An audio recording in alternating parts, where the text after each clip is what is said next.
Hello dear students. तो last lecture में हमने हमारे एस ब्लॉक का जो चैप्टर है उसमें हमने ऑक्साइड्स के बारे में, ये हाइड्रोक्साइड्स के बारे में पढ़ा था। और हमने स्टार्ट किया था जो कमर्शियली इम्पोर्टेंट कंपाउंड्स हैं जैसे Na2CO3, वो हमने स्टार्ट कर लिया था। और हमने देखा था कि कैसे हम Na2CO3 को प्रिपेयर करते हैं जिसे हम बोलते हैं वॉशिंग सोडा। ठीक है, तो आज हम कुछ और जो कमर्शियली इम्पोर्टेंट कंपाउंड्स हैं उनको पढ़ते हैं और देखते हैं कि हम उनको कैसे प्रिपेयर करते हैं। ठीक है, तो सबसे पहले हम पढ़ेंगे NaOH। NaOH होता है आपका कास्टिक सोडा। ठीक है, कैसे हम NaOH को प्रिपेयर करते हैं, कास्टिक सोडा जिसे हम बोलते हैं NaOH। ओके, तो देखिए NaOH का जो प्रिपरेशन होता है वो होता है आपके ब्राइन सॉल्यूशन, जो NaCl एक्वस होता है जिसे हम ब्राइन सॉल्यूशन बोलते हैं, उसके इलेक्ट्रोलिसिस से। ठीक है, तो हम इसमें लिख सकते हैं NaOH is prepared by electrolysis of brine solution. Brine solution means आपका NaCl एक्वस। ठीक है, ये किस फॉर्म में रहेगा, आपके एक्वस की फॉर्म में रहेगा। ठीक है ना, NaCl एक्वस। ठीक है, NaOH is prepared by electrolysis of brine solution. इसमें होता क्या है, हम इलेक्ट्रोलिसिस करवाते हैं NaCl का। ठीक है, इसमें हम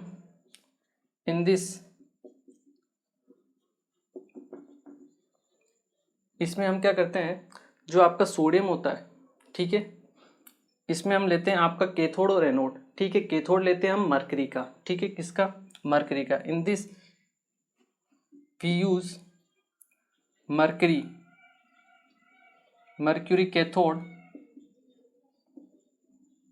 and carbon anode.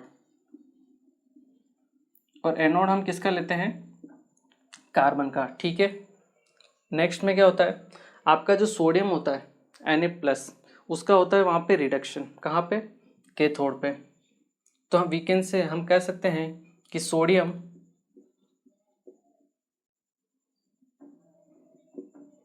Sodium is reduced at mercury cathode and Cl2 gas, chlorine gas is obtain at anode. Anode पे क्या होता है, क्लोरीन गैस मिलती है हमें। Cl2 gas is obtain at anode. तो देखिए होता क्या है, ये आपका कैथोड है। कैथोड पे क्या होता है, हमेशा रिडक्शन होता है। ठीक है, रिडक्शन किसका होगा, आपका Na+ का। Na+ जो होता है एक इलेक्ट्रॉन लेके Na सॉलिड में कन्वर्ट होता है। ठीक है, ये होता है आपका कैथोड पे। ठीक है, उसके बाद एनोड पे क्या होता है आपका ऑक्सीडेशन होगा आपका Cl- का। Cl- क्या करता है, एक इलेक्ट्रॉन लूज करके ये हाफ Cl2 में कन्वर्ट होता है, एक इलेक्ट्रॉन लूज करता है। और यही इलेक्ट्रॉन कहाँ काम आता है, सोडियम के रिडक्शन में। तो ये होती है आपकी नॉर्मल प्रोसेस। ठीक है, अब इसके बाद जो आपका ये सोडियम रहता है, ये Hg के साथ रिएक्ट करके सोडियम अमलगम फॉर्म करता है। ठीक है, we can say next step में हम क्या कर सकते हैं, जो आपका सोडियम है वो क्या प्रिपेयर करता है, आपका सोडियम अमलगम। ठीक है, तो सोडियम हम कह सकते हैं सोडियम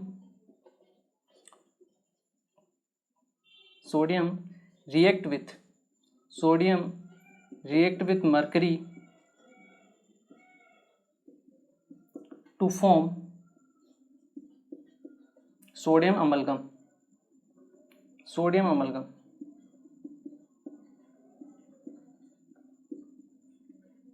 क्या बनाता है ये, NaHg। ये होता है सोडियम अमलगम, ये फॉर्म करता है। इस सोडियम अमलगम की हम वाटर से रिएक्शन करवाते हैं। क्या करवाते हैं, वाटर से रिएक्शन। नेक्स्ट स्टेप में हम क्या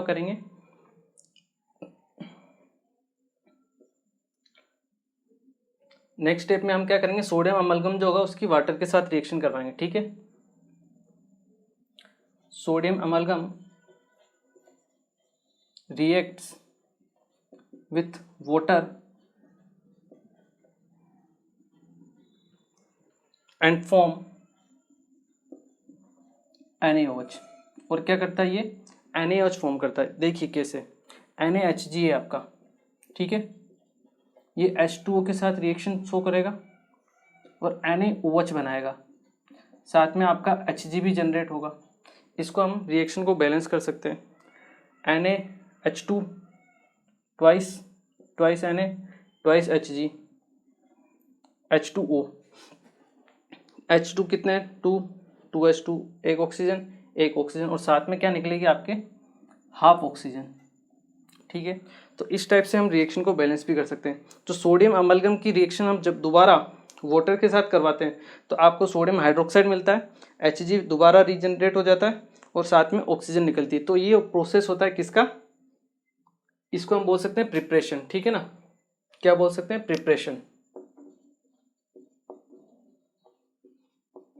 प्रिपरेशन ऑफ सोडियम हाइड्रोक्साइड, ठीक है, कि किस तरीके से सोडियम हाइड्रोक्साइड प्रिपेयर किया जाता है, ठीक है। और ये जो इलेक्ट्रोलिसिस होता है ये होता है कास्टनर केल्नर सेल में, कास्टनर केल्नर सेल, इस सेल में आपके ये इलेक्ट्रोलिसिस होता है, ठीक है, ये भी आपको ध्यान रखना है। तो ये एक इसकी प्रोसेस है, इसको आप नोट कीजिए। इसके बाद हम पढ़ते हैं NaOH की जो जो प्रॉपर्टीज़ है उसके बारे में, जो और भी ज़्यादा इंपॉर्टेंट है, ठीक है। एक बार आप इसे नोट कीजिए।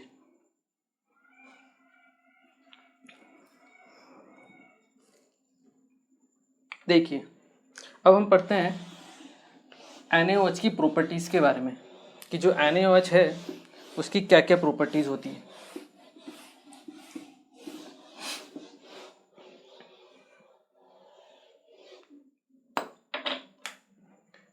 NaOH की प्रॉपर्टीज़, ठीक है।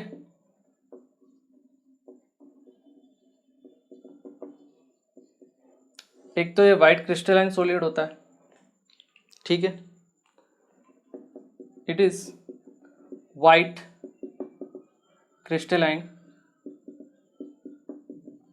सॉलिड, ठीक है। दूसरी, इसकी जब आप रिएक्शन कराते हो ऑक्सीजन CO2 के साथ, किसके साथ, CO2 के साथ, या फिर अभी हम कहें जो सेकंड पॉइंट है हम लिख सकते हैं रिएक्शन विथ CO2। अगर हम CO2 के साथ इसकी रिएक्शन कराएं तो क्या होता है, सोडियम कार्बोनेट फॉर्म होता है। NaOH की जब आप रिएक्शन कराते हो CO2 के साथ में तो हमें मिलता है Na2CO3, Na2CO3 और साथ में मिलेगा आपका H2, ठीक है। ये इसकी सेकंड इंपॉर्टेंट रिएक्शन है। थर्ड, जो NaOH होता है वो आपका नेचर में कैसा होता है, एल्केलाइन, बेसिक नेचर का होता है। तो जब वो एसिड के साथ रिएक्शन करेगा तो सोल्ट का फॉर्म करेगा। तो वी कैन से NaOH, ठीक है, मैं ब्लू पेन से लिखता हूँ। थर्ड आपका रिएक्शन विथ एसिड्स, तो आप कह सकते हो NaOH is alkaline in nature and when it reacts with acids it form salts। तो ये क्या करता है, सोल्ट का फॉर्मेशन करता है। जैसे NaOH है, इसकी जब आप रिएक्शन कराओगे HCl के साथ, एसिड के साथ, तो आपको क्या मिलेगा, NaCl प्लस साथ में क्या रहेगा, H2O, ठीक है। तो ये एक इम्पोर्टेंट चीज़ थी जो आपको ध्यान रखनी है, ठीक है। इसके अलावा इसकी और भी बहुत सारी प्रॉपर्टीज़ होती है। अगर हम नेक्स्ट प्रॉपर्टी देखें कि जब ये अलग अलग मेटल्स के साथ रिएक्शन करता है, NaOH में क्या होता है, कुछ स्पेसिफिक मेटल्स होती है जो NaOH के साथ रिएक्शन करती है, या हम कह सकते हैं कि जो NaOH में सोल्यूबल होती है।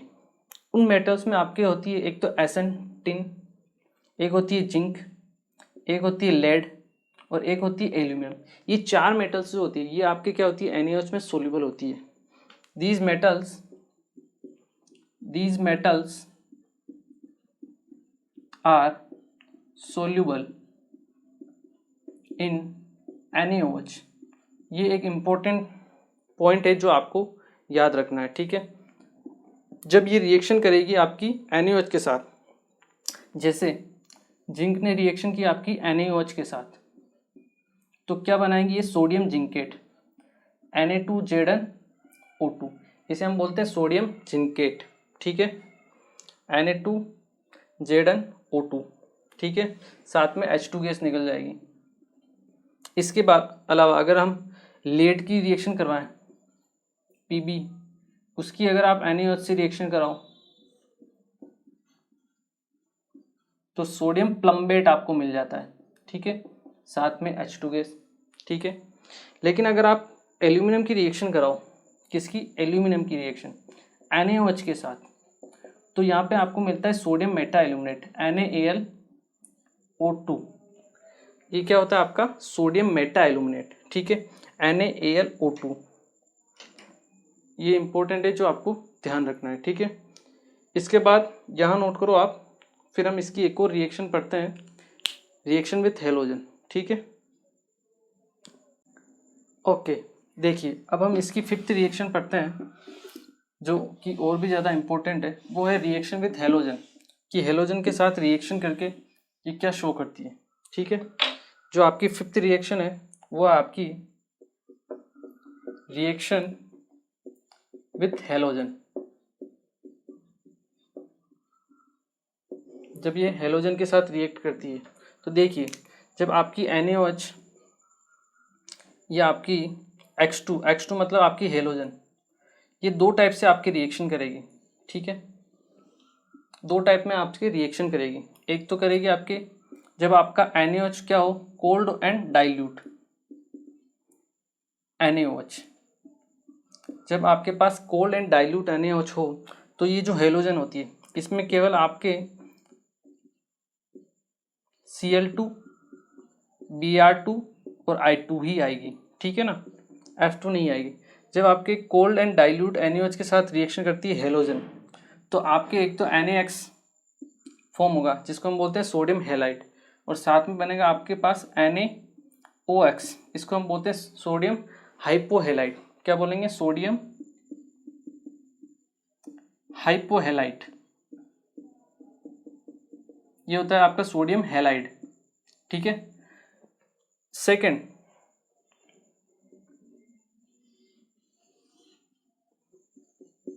ठीक है, सेकंड जब ये आपका हॉट एंड कॉन्सेंट्रेटेड NaOH के साथ रिएक्शन करता है तो NaX तो बनाएगा आपके, लेकिन साथ में आपके सोडियम हेलेट बनाता है NaXO3, इसको हम बोलते हैं सोडियम हेलेट। क्या बोलते हैं, सोडियम हेलेट। ये इंपॉर्टेंट है जो आपको ध्यान रखनी कि कोल्ड एंड डाइल्यूट के साथ क्या बनाएगा, सोडियम हाइपोहेलाइट बनाएगा, and hot and concentrated NaOH के साथ सोडियम हेलेट का फॉर्मेशन करता है, ठीक है। अब मान लो अगर यहाँ पे F2 हो तो X2 की रिएक्शन, जब आपका NaOH F2 के साथ रिएक्शन शो करता है, ठीक है, तो एक तो ये बनाएगा आपका NaF, साथ में बनाएगा OF2, और साथ में रिलीज होगा आपका वाटर, एक चीज।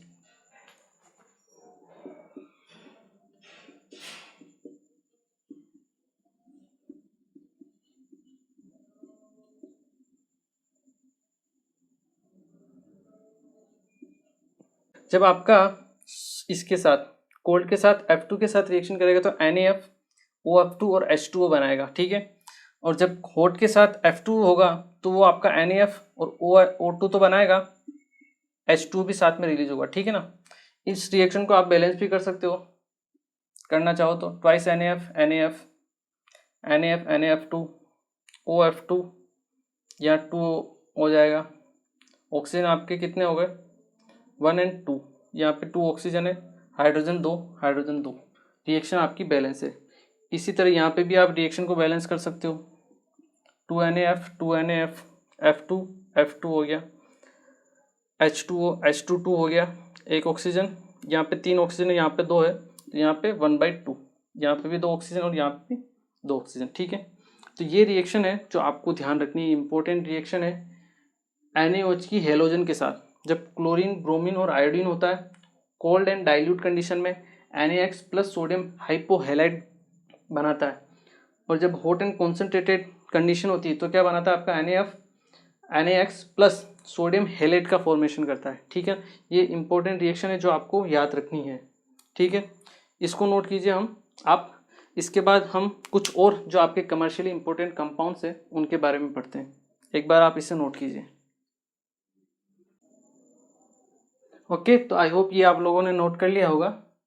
अब हम पढ़ते हैं NaCl के बारे में कि NaCl कैसे प्रिपेयर किया जाता है।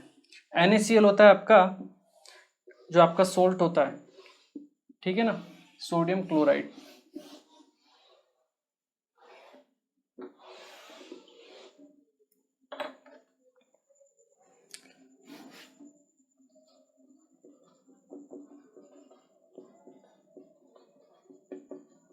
सोडियम क्लोराइड NaCl, जिसे हम क्या बोलते हैं, कॉमन सोल्ट। क्या बोलते हैं आपका, कॉमन सोल्ट। ठीक है, ये किस तरीके से प्रिपेयर किया जाता है। ठीक है, सबसे मेन सोर्स जो होता है NaCl सोडियम क्लोराइड का, नमक का, वो क्या होता है आपका, सी वाटर। ठीक है, तो यहाँ हम लिख सकते हैं the main source of NaCl, main source of NaCl is sea water, जिसमें आपका NaCl कितना होता है, लगभग 2.7 to 2.9% आपका, 2.5 से 3% आपका NaCl होता है। ठीक है, NaCl प्रिपेयर किया जाता है सी वाटर से मेनली। क्या करते हैं आपके, जो आपका सी वाटर होता है उसको इवोपरेट करवाया जाता है, इवोपरेशन। इवोपरेशन करके आपका क्रूड NaCl में इसको कन्वर्ट किया जाता है। ठीक है, इसमें क्या बहुत सारी इम्प्यूरिटीज़ भी होती है। जो इम्प्यूरिटीज़ होती है वो आपके सल्फेट्स और क्लोराइड की वजह से होती है, सोडियम और मैग्नीशियम के। तो हम कह सकते हैं it contains impurities of Na2SO4, इसके अलावा आपका calcium chloride and magnesium chloride, ये क्या इम्प्यूरिटीज़ आपके इसमें रहती है। ठीक है, हम क्या करते हैं, फिल्टर करते हैं इसको सबसे पहले। तो फिल्टर करने से क्या होगा, आपकी जो इम्प्यूरिटीज़ होती है वो रिमूव हो जाती है। ठीक है, तो हम कह सकते हैं for removal of impurities we filtrate और we filter the crude NaCl।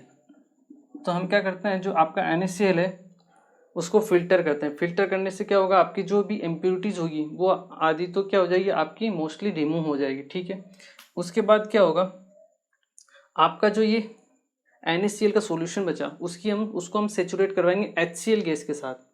ये जो आपका क्रूड NaCl है, क्रूड NaCl, इसको आप सेचुरेट करवाओगे,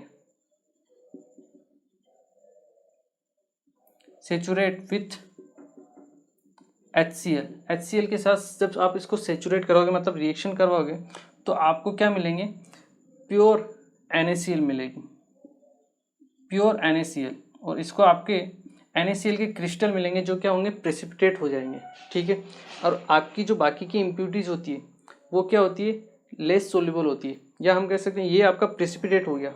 बाकी की इम्प्यूरिटीज क्या होगी, सोल्यूबल होगी वाटर के अंदर, तो वो सॉल्यूशन में रह जाएगी।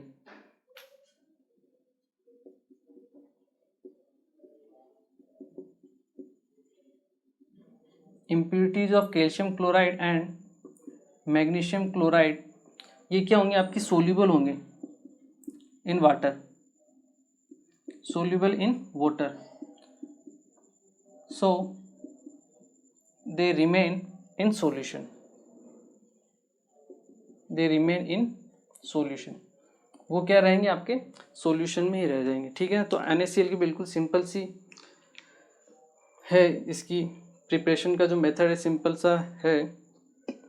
इसकी एक रिएक्शन होती है जो आप प्रॉपर्टीज में लिख सकते हो, इसकी अगर हम प्रॉपर्टीज़ में देखें तो इसकी एक रिएक्शन होती है वो इम्पोर्टेंट होती है, वो आप नोट कर सकते हो, ठीक है ना। जब आप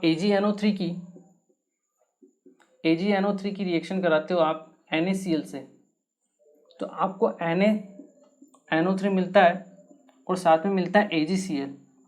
AgCl होता है वाइट पीपीटी। क्या होता है? White PPT.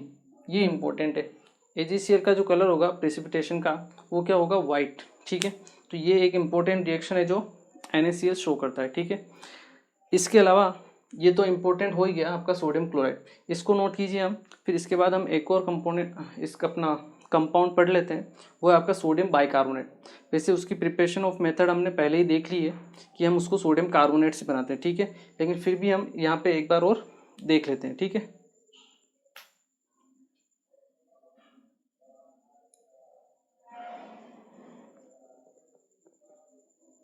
ओके, तो अब हम प्रिपरेशन पढ़ते हैं किसकी? सोडियम बाइकार्बोनेट की। वो हमने पहले ही देख ली है, लेकिन यहाँ पे एक बार और उसका रिवीजन कर लेते हैं, ठीक है। Sodium bicarbonate,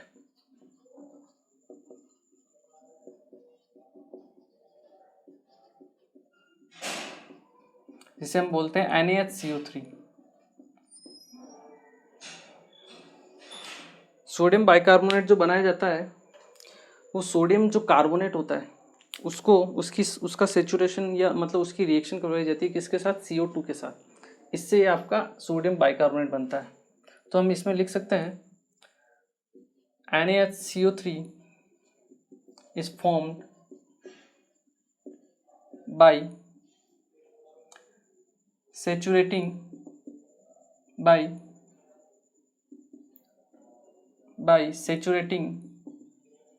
saturating means reaction by saturating sodium carbonate Na2CO3 with CO2, ठीक है।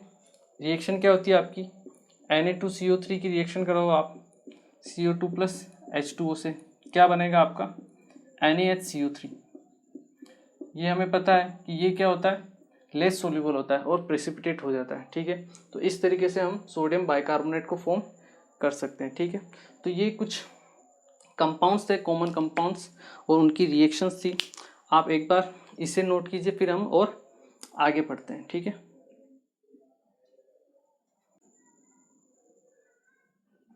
ओके, तो आई होप ये आप लोगों ने नोट कर लिया होगा, ठीक है। अब आप लोगों ने देखा होगा कि जो लिथियम है वो हमेशा जो भी हम रिएक्शन करवाते हैं उसमें एक अलग ही प्रोडक्ट देता है। इसका मतलब ये है कि लिथियम जो है अपने ग्रुप में बाकी जो अदर मेटल्स हैं, एल्कली मेटल्स, उनसे डिफरेंट बिहेवियर शो करता है। इसका रीज़न क्या है वो हम देख लेते हैं। इसे हम बोलते हैं anomalous behaviour of lithium. Same to same behaviour आपका ग्रुप 2 में बेरिलियम भी शो करता है, ठीक है ना। तो इसके पीछे क्या रीज़न है वो हम देख लेते हैं। हम पढ़ते हैं एनोमलस बिहेवियर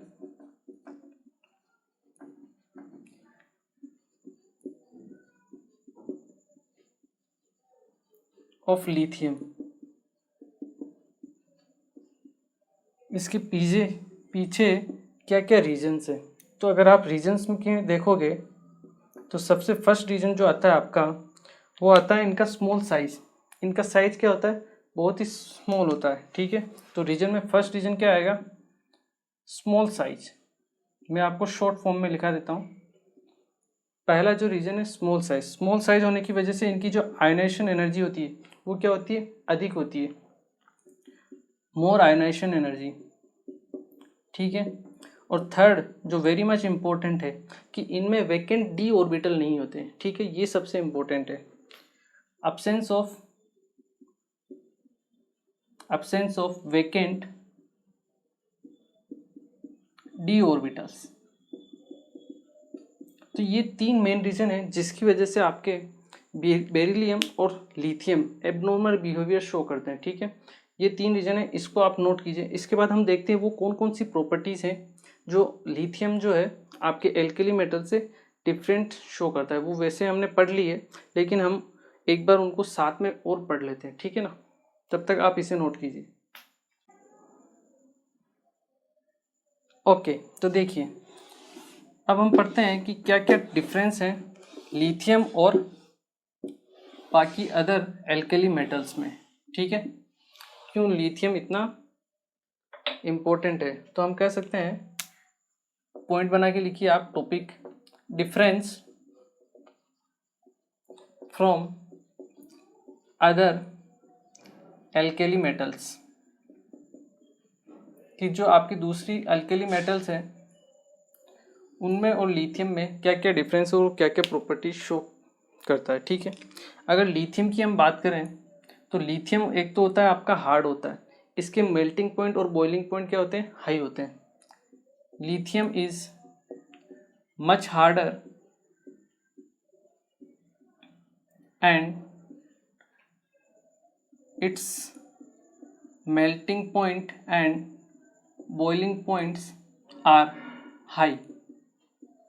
इसके जो मेल्टिंग पॉइंट और बॉइलिंग पॉइंट होते हैं वो क्या होते हैं, आपके हाई होते हैं। ठीक है, दूसरा पॉइंट जो लिथियम शो करता है, ठीक है, पहला तो ये हो गया। इसके अलावा ये लीस्ट रिएक्टिव होता है। क्या होता है, least reactive.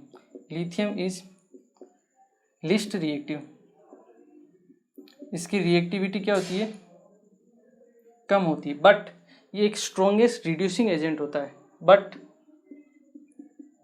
It is a strongest reducing agent, strongest reducing agent की तरह वर्क करता है।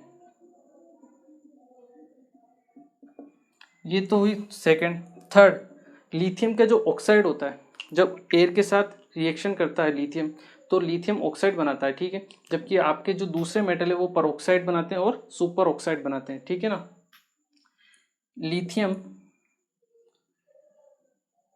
reacts with O2 and form Li2।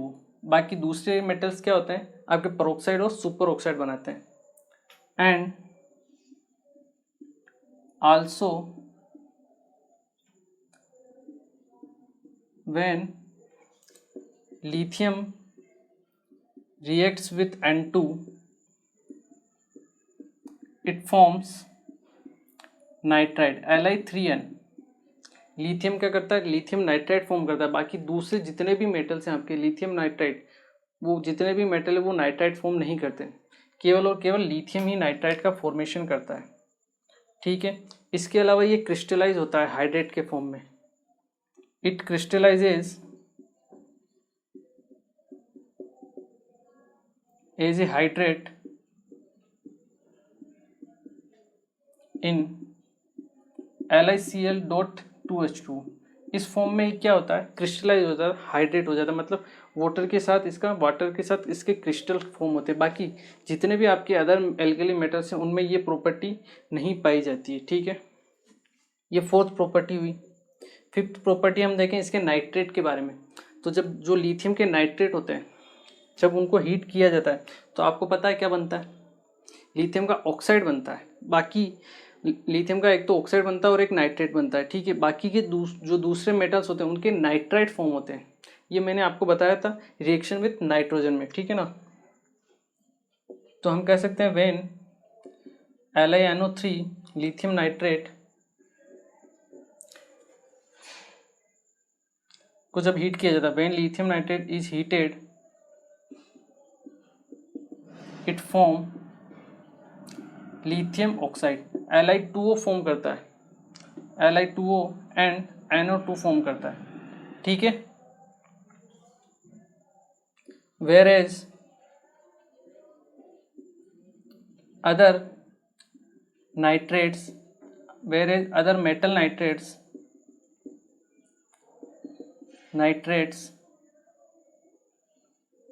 form nitrite. वो क्या फॉर्म करते हैं, नाइट्राइट फॉर्म करते हैं। ठीक है, ये मैंने आपको बताया भी था। जैसे आपका LiNO3 है, ये किस में कन्वर्ट होगा, आपका Li2O प्लस NO2 में। ठीक है, इसको बैलेंस भी कर सकते हो, Li2O प्लस NO2, और साथ में आपकी क्या बनेगी, O2। ठीक है, रिएक्शन को आप बैलेंस भी कर सकते हो। 6 से 3 हो गए, इसको 3/2 कर लो। ठीक है, जबकि दूसरे जो मेटल्स होते हैं, जैसे आप NaNO3 ले लीजिए, तो ये क्या बनाएगा आपका NaNO2 का फॉर्म करता है, ठीक है, साथ में O2 रिलीज होएगा 1/2, ठीक है। ये डिफरेंस होता है मेन, ठीक है। इसके अलावा भी और भी एक दो छोटे मोटे डिफरेंस होते हैं, जैसे लिथियम हाइड्रोक्साइड होता है, लिथियम बाइकार्बोनेट होता है, वो लिक्विड होता है, और जो दूसरे मेटल के कार्बोनेट होते हैं, बाइकार्बोनेट होते हैं, वो सॉलिड फॉर्म में होते हैं, ठीक है ना। तो मेन आपके डिफरेंस यही है जो लिथियम शो करता है बाकी अदर एल्केली मेटल से। जो आपने देखे होंगे इतनी जो रिएक्शन हमने की है उनमें सब में लिथियम एक अलग ही प्रोडक्ट का फॉर्मेशन करता है, ठीक है ना। तो ये इम्पोर्टेंट है, ठीक है। तो आज हमने कुछ कमर्शियली इम्पोर्टेंट जो कंपाउंड थे उनको कंप्लीट किया, और इसके अलावा जो आपके लिथियम का बिहेवियर है, अबनॉर्मल बिहेवियर, वो हमने देखा, और उसके क्या क्या डिफरेंस हैं अदर एल्केली मेटल्स के वो हमने देखे हैं, ठीक है। नेक्स्ट क्लास में हम एल्केली अर्थ मेटल्स के बारे में पढ़ेंगे, ठीक है। किसके बारे में? एल्केली अर्थ मेटल्स के बारे में, और उनके बारे में हम डिटेल में समझेंगे, ठीक है। तो मिलते हैं नेक्स्ट लेक्चर। Thank you.